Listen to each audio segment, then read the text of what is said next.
So மிதுன ராசிக்காரங்களுக்கு செவ்வாய்க்கிழமை எப்படி இருக்குன்னு நம்ம பார்த்தோம். ஸோ வியாழக்கிழமைன்னு வரும்போது அவங்க எப்படி இருப்பாங்க? மிதுன ராசிக்காரர்களுக்கு புதன் தான் அம்சம்னு சொல்றோம். வியாழன் அப்படின்னு சொல்லக்கூடியது மிதுனத்திற்கு உபய ராசிக்கு பாதக ராசியா வந்துருது இல்லையா? ஆக வியாழக்கிழமை வந்தோடனே எப்பயுமே மிதுன ராசிக்காரர்களுக்கு ஐடியா என்பது பலவிதமாக வரும். கிளகலையா வரும் இவங்க மூளையில. இவங்க சும்மா இருந்தாலும் வாய் சும்மா இருக்க விட மாட்டேங்குது, இவங்க வாய் சும்மா இருந்தாலும் மனசு சும்மா இருக்க விட மாட்டேங்குது. என்னத்தையாவது ஒரு அட்வைஸ் பண்ணி, என்னத்தையாவது ஒரு நல்லதை சொல்லி பிள்ளை ஊட்டிகளை திருத்தலாம்னு வியாழக்கிழமை நினைப்பாங்க.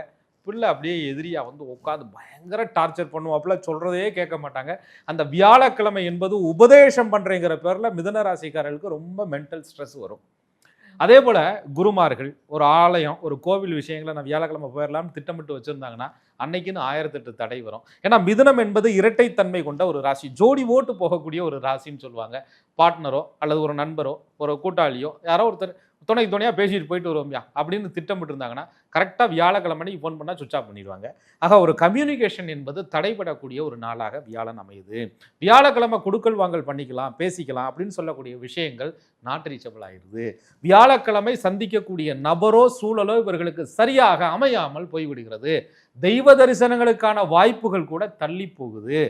குழந்தைகளுக்கு ஏற்படுத்தக்கூடிய நல்ல விஷயங்கள் கூட அவங்களுக்கு தடையாகுது. ஆக வியாழக்கிழமை என்பது குருநாள் தாங்க. மன்னவன் என்று சொல்லக்கூடிய பொன்னவன் என்று சொல்லக்கூடிய குருவினுடைய அருள் பூரணமாக பெற்ற நாள் தாங்க. ஆனால் புதன் பகவானுக்கு அந்த குரு பகவானுடைய அமைப்பு சாதகமாக இல்லாத பட்சத்தில் சுய ஜாதகத்தின் அடிப்படையில் வியாழக்கிழமை மிதுன ராசிக்காரர்களுக்கு நிறைய காரிய தடைகள் அதிகமாக வந்துவிடும்.